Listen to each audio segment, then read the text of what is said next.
Muy buenas tardes amigos y bienvenidos. Luisa González le da una trapeada al presidente Daniel Noboa por no manifestarse sobre los migrantes encadenados que están siendo deportados al Ecuador otra vez. Esto fue lo que dijo Luisa González. Seamos un poco empáticos, no nos centremos solo en nosotros mismos, pensemos en el resto, pensemos en nuestros hermanos, podríamos ser nosotros mismos, que por falta de empleo o por inseguridad migramos.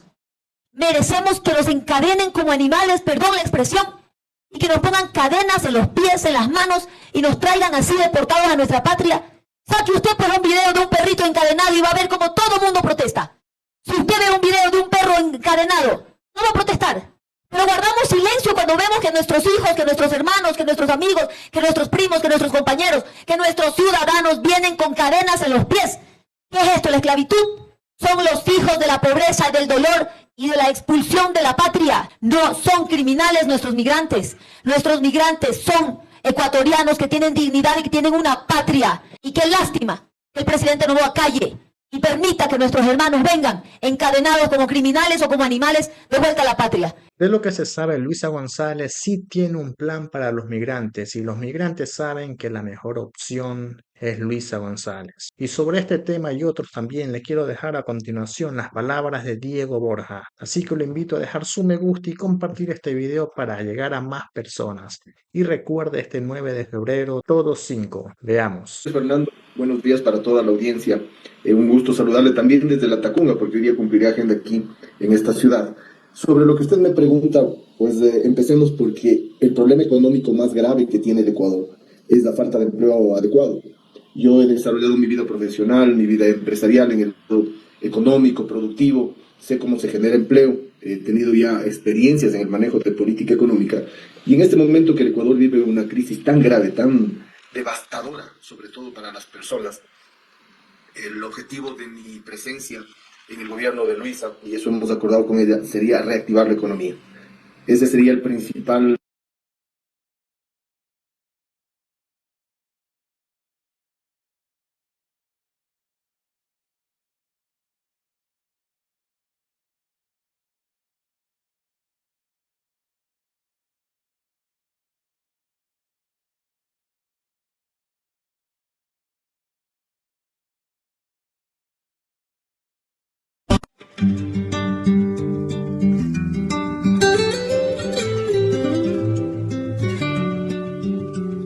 Quiero decir que todo irá mejor, que somos Ecuador, un país valiente que vence ante el dolor, que quiere amanecer, que volverá a creer.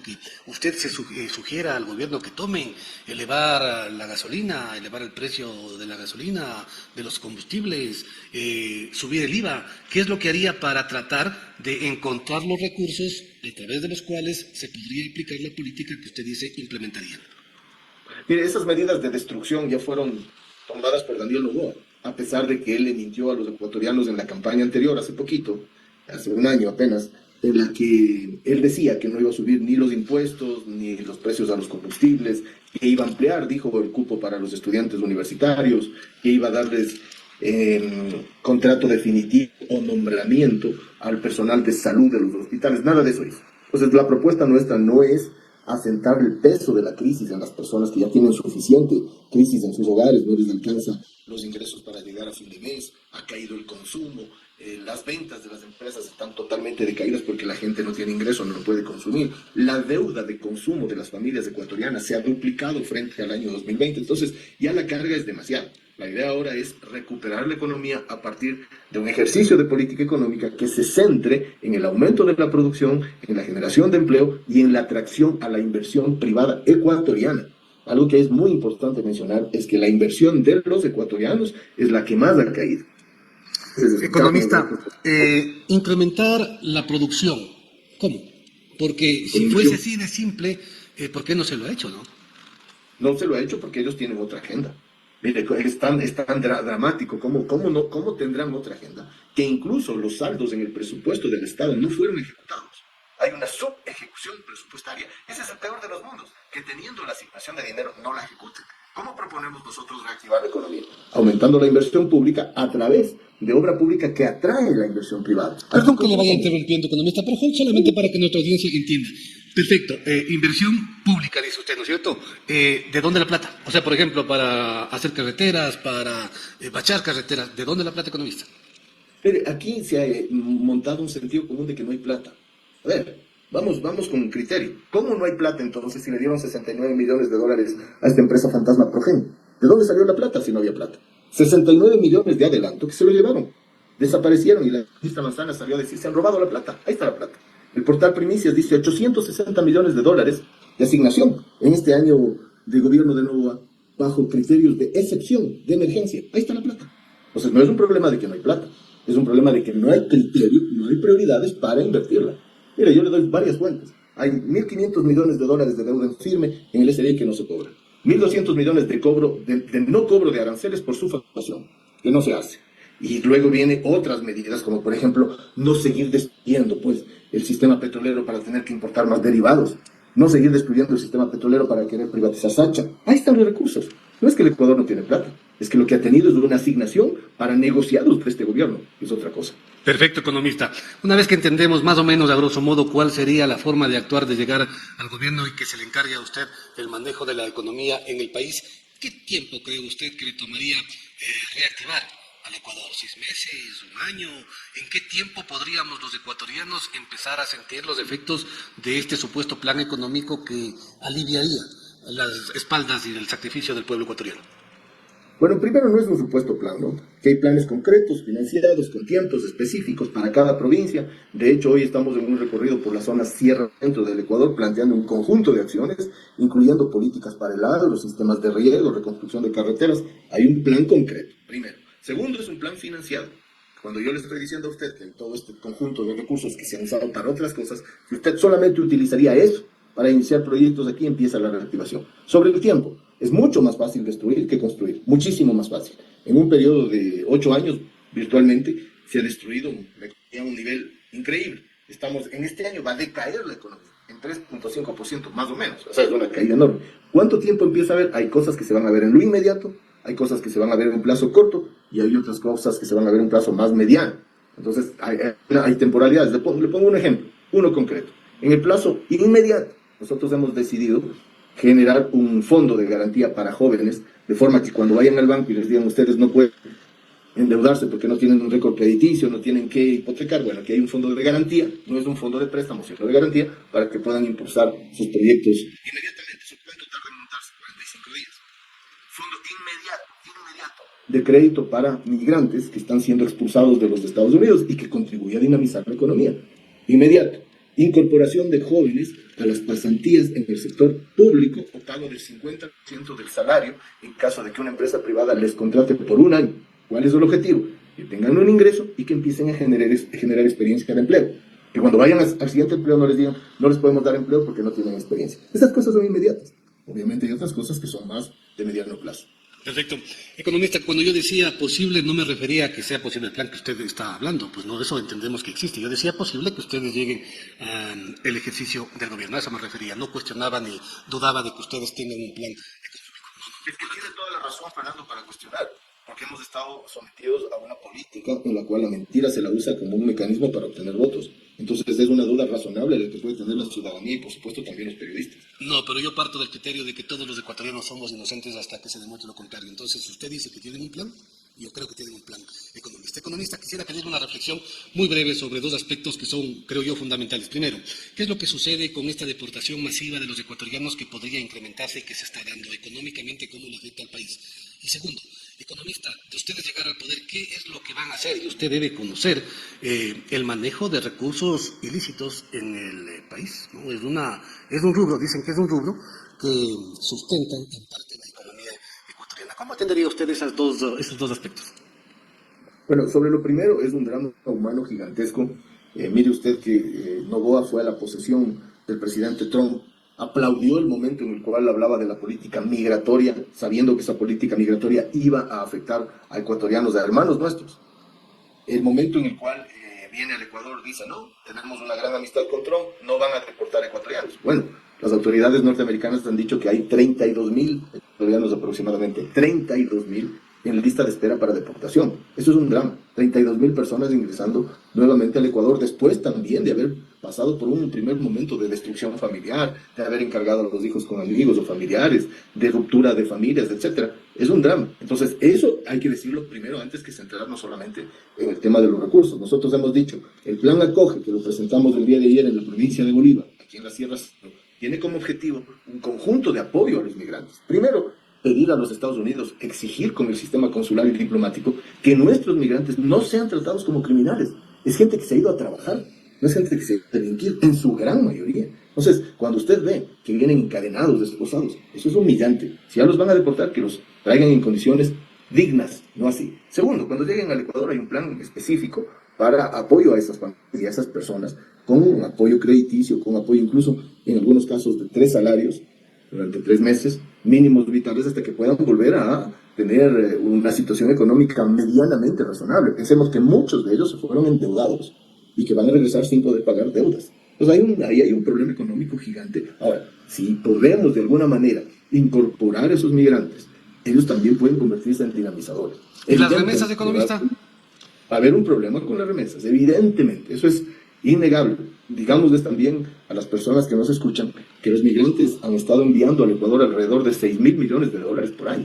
6.000 millones de dólares por año, eso es casi el 6% del PIB. Es una cantidad muy grande de dinero que ha sostenido la dolarización y que esta masiva expulsión afecta, por supuesto. Ahora también, para que tengan claridad los ecuatorianos, según nuestros servicios migratorios, los propios del Ecuador, contrastados con los servicios en varios países, tenemos alrededor de 2.400.000 ecuatorianos fuera del país. Eso es casi el 14% de la población. Entonces, esta salida de personas, que es un drama personal y familiar, afecta sin duda a las familias. En cuanto al volumen, no le afecta tanto al Ecuador porque son 32.000 personas de un total de 2.400.000. Entonces, ¿habrá disminución de remesas? Claro que sí, pero no será en una cantidad tan grande como para generar más problema económico del que ya tiene el Ecuador. Ahora, recalquemos, esta salida de personas del Ecuador en condiciones de violencia, en condiciones de una expulsión forzosa, y este retorno también forzoso, es un drama humano que no es menor. Entonces, no por centrarnos en el tema de las remesas, no vamos a mirar el drama personal de hermanos que podríamos ser nosotros mismos, familiares, hijos, padres, esposas, etc. Entonces, sí hay que tener una política compasiva, una política empática con las personas que están siendo expulsadas, que el gobierno no la tiene, y no solo centrarse en el tema de las remesas. Sobre la otra pregunta que usted me hace, efectivamente es así. El Ecuador es un país dolarizado y atrae sistemas de lavado o sistemas de utilización financiera no legales del dinero. Según un estudio que hizo CELAC hace unos 2 años atrás, en el año 2023, el porcentaje de lavado financiero era del 4% del PIB. Ahora, vale la pena también decirles algo. Ese lavado financiero, que son cantidades astronómicas, estamos hablando de alrededor de 5.000 millones de dólares al año, casi del mismo nivel de las remesas, o sea, es muy grande, no permea para la producción, no genera empleo, no aumenta el dinamismo de la economía. En su gran mayoría, esa cantidad ilícita de dinero van a engrosar la capacidad financiera de las bandas criminales. Por lo tanto, ahí hay una incomprensión en el sentido de que esto vendría aquí a apoyar la economía. No, lo que apoya la economía criminal, que tiene más capacidad financiera para delinquir y para evitar que el Estado pueda con toda su fuerza reprimirla, contenerla o simplemente expulsarla del país. Pero no es dinero que de una u otra manera se inserta al sistema bancario del Ecuador. Yo, disculpe, no soy experto como usted, pero me parece rarísimo, pues no, que 5.000, 6.000 millones de dólares estén circulando de manera material sin que pasen por la banca o sin que ingresen a algún tipo de economía interna. Pasa por la banca, que eso es lo preocupante. Por eso es que usted tiene ahí un descalce, no cuadra lo que capta la banca, que son los depósitos, versus lo que presta la banca, que son las colocaciones. Y a pesar que lo que presta es menos de lo que capta, tiene utilidades. ¿Cómo explica usted esa magia? Evidentemente porque hay un conjunto de dineros que no son precisamente destinados a los créditos, sino que están engrosando la liquidez sin dinamizar la economía. Y ese es el problema. Son dineros que no dinamizan la economía. Dinamizan una parte de la economía, que es la parte perniciosa. Es la parte que termina al final del día fortaleciendo la capacidad financiera de los grupos criminales en desmedro de la capacidad financiera del propio Estado. O sea, son más poderosas financieramente esas bandas que el propio Estado. Por lo tanto, los sistemas de lavado, tanto aquí en el Ecuador como en cualquier otro país, no es que dinamizan la economía honesta, por decirlo de alguna manera. ¿Y cómo hacer para controlarlo, economista? Pero ahí usted tiene... Nadie tiene que ver. A ver, estamos en el siglo XXI, de forma que aquí no me van a mí a decir que no se puede saber cuál es la ruta del dinero. Cuando usted va a hacer un depósito de 500 dólares con billetes de 100, le revisan, pero hasta el último número de la serie del billete. Entonces, no es que no se pueda, es que aquí no se ha querido. Hay sistemas de control bancario, hay sistemas de alerta temprana, hay sistemas de manejo de la regulación financiera. Y usted sabe cómo se hacen las transacciones en un sistema internacional. El Ecuador es dolarizado. Tiene que pasar por el sistema SWIFT a nivel internacional. Es decir, la ruta del dinero se puede saber. No es que no hay cómo, es que no se ha querido. Son las 7 de la mañana con 48 minutos. Permítanme usted hacerle acuerdo a nuestra audiencia que está en compañía de UTC Radio, la radio de la Universidad Técnica de Cotopaxi, que a esta hora estamos dialogando con nuestro invitado Diego Borja. Él es candidato a la vicepresidencia de la República y estamos hablando con respecto a cuáles serían las funciones que él desempeñe de llegar a través del voto popular y del respaldo popular a la presidencia y vicepresidencia de la República. Economista, ¿qué le parece si después de haber hablado de las cuestiones técnicas, hablamos un poquito de política? ¿Cómo ve usted el desarrollo de esta campaña? Sobre todo, economista, porque hay dos criterios, ¿no?, que se podría ganar en una primera vuelta y además se señalan solamente dos actores, o el señor Noboa o el binomio que usted representa. Los ecuatorianos aparentemente no tenemos otra posibilidad. ¿Cómo ha visto usted el desarrollo de esta campaña? Afortunadamente no se conoce de mayores hechos violentos, sin embargo también hay un criterio economista de que con un Consejo Nacional Electoral autoprorrogado, con unas Fuerzas Armadas sumisas al poder de turno y con distintos organismos también autoprorrogados, ¿cree usted que la voluntad popular de los ecuatorianos pueda y se refleje el 9 de febrero, o si es que hay una segunda vuelta, después de la segunda vuelta? Mire, nuestra organización, la Revolución Ciudadana, está muy preocupada por el escenario electoral. Nosotros vemos que el árbitro electoral, el Consejo Nacional Electoral, no es un árbitro neutral, un árbitro vendido, no nos garantiza la limpieza del proceso electoral, no nos garantiza que se respete la voluntad del pueblo ecuatoriano. Por eso hemos montado nosotros como organización política un gran sistema, un sistema que además hay experiencia sobre eso, de control electoral, en el cual tenemos veedores en cada junta receptora del voto, y tenemos también un sistema tecnológico que nos permite ubicar en tiempo prácticamente real si es que quieren hacer fraude electrónico. Y eso lo hemos alertado ya a los veedores internacionales, porque aquí no hay garantía de limpieza electoral, y eso hay que empezar diciendo. Un tribunal contencioso electoral que utiliza su poder, por ejemplo, para destituir a un candidato, porque el candidato presidente Daniel Noboa pensaba que ese candidato le podría afectar electoralmente, me refiero a Jan Topi. Eso no garantiza un proceso limpio. Y aquí lo que se requiere es un juego limpio. Sobre la otra pregunta que usted hace, yo no creo que los ecuatorianos no puedan escoger entre 16 candidaturas, pues, o sea, ahí hay distintas posturas políticas, ideológicas, muchas de ellas respetables, que dicen la verdad. A quien yo no respeto para nada es a quien me ha mentido el Ecuador y que hoy día quiere volver a ser presidente de los ecuatorianos, que es Daniel Noboa. Pero hay otras personas que en distintas posturas ideológicas, con las cuales podemos tener no hay una posibilidad de los ecuatorianos de escoger. De manera que uno creo que hay que creerse este sentido común de que aquí solamente hay dos posturas. No, aquí hay una variedad de posturas que además muchas de ellas, como le repito, son muy respetables y que conviene escucharlas. Lo que todos queremos, creo yo, salvo una candidatura, por supuesto, es que haya juego limpio. Y en ese juego limpio, el responsable es el Consejo Nacional Electoral, que no está dando las garantías suficientes. Y ahora que usted topa el nombre de Jan Topi y el juego limpio, economista, ya se aclaró aquella denuncia que hubo en su contra, también tratando, me imagino yo, que de afectar su imagen. Mire, yo he aclarado desde el primer momento, ¿no? O sea, aquí fue un hecho que sigue siendo orquestado por parte del gobierno, porque han utilizado instituciones del gobierno para eso, igual que lo han hecho con otros actores políticos. Han utilizado al sistema de rentas internas, han utilizado a la superintendencia de compañías, a Petroecuador, igualito que con otros actores políticos. Yo siempre aclaré, yo jamás he tenido contratos con el Estado, yo personalmente ni mi empresa, ¿no?, de ninguna manera, porque obviamente yo soy un respetuoso de la ley. Quien no respeta la ley es el candidato presidente, que por ejemplo ha nombrado una vicepresidenta a dedo, que por ejemplo no ha pedido licencia cuando le obliga la ley, y el Consejo Nacional Electoral ha destituido. ¿Por qué si destituyen a una candidatura como la de Topi y no le topan a la candidatura de Noboa, que viola flagrantemente la ley y la Constitución? Es una pregunta que hay que hacerse. Porque es como que los ecuatorianos estamos aceptando un estado de cosas violatorio de la ley. Y eso no es posible, ni en el fútbol aceptamos eso. ¿Por qué aceptamos eso en un juego electoral tan importante para el país? Economista, usted manifiesta que hay 16 candidatos y que los ecuatorianos, y en esto coincido plenamente con usted, no tenemos el derecho de votar por cualquiera de los 16, porque nosotros querramos. Sin embargo, hasta ayer en la noche circulaban encuestas que decían que la mitad de ellas decían no, que gana Novoa, inclusive algunas en la primera vuelta, y las otras decían que gana la señora Luisa González, su binomio. Pero dejan al margen al resto de actores políticos. Economista, entiendo yo que ustedes están seguros del triunfo en una primera vuelta o a lo mejor en un balotaje. ¿Usted cómo visualiza las elecciones del 9? Es decir, ¿ustedes creen que han trabajado lo suficiente como para ganar en una primera vuelta?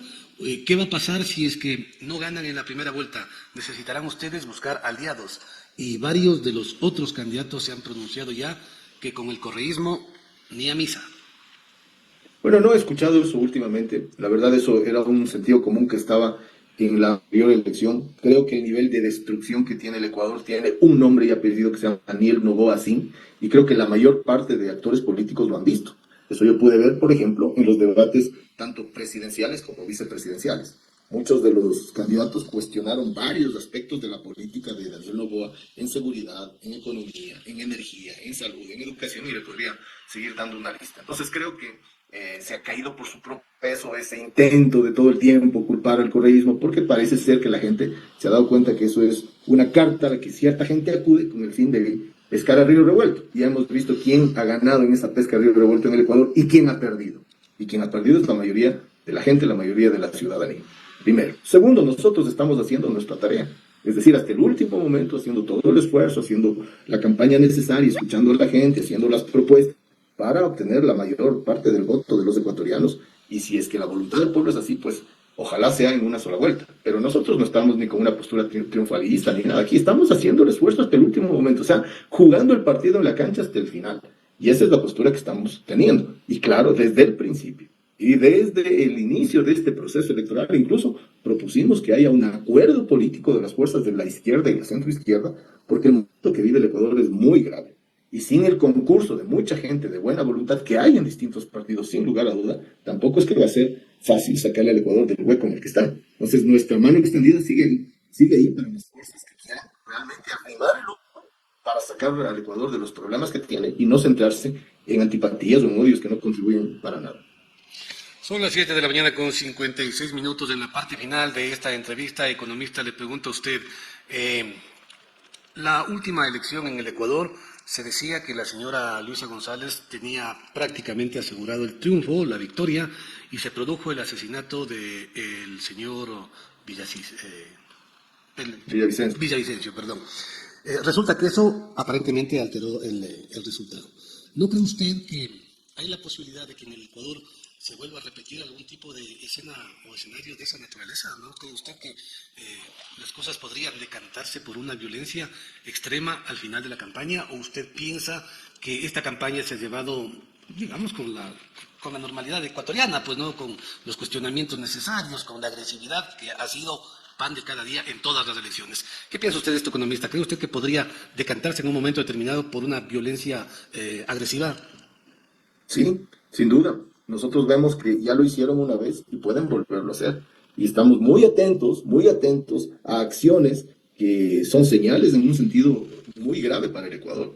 Mire, esto que se ha anunciado, y lo vuelvo a decir aquí en su medio, se ha anunciado que en vísperas de las elecciones, quizás la próxima semana, o ya verán cuándo es el tiempo, van a decir que han capturado a Fito, por ejemplo, como un trofeo electoral, porque saben que ya lo tienen incluso negociado, podría ser, con este personaje, y quieren sacar este tipo de cartas electorales. O sea, nosotros vemos con mucha preocupación la forma como el gobierno de Noboa maneja el proceso electoral. Mira lo que pasó el día de ayer. En buena hora la ciudadanía les captó en la absoluta mentira. Lo pusieron en un estadio importante de la ciudad de Guayaquil, una pancarta en la que decía: el correísmo quiere volver al estadio una cárcel. Y la gente les grabó, se dio cuenta que era una manipulación. Ese tipo de cosas tenemos que esperar del gobierno de Noboa. O sea, si estamos muy atentos a que cualquier cosa podrían hacer, porque están aferrados con uñas y dientes a un poder que no lo han utilizado para el servicio, sino que lo han utilizado para el beneficio personal o familiar. 7 de la mañana con 58 minutos, amigos. Más tarde saldrá más información. Nos vemos.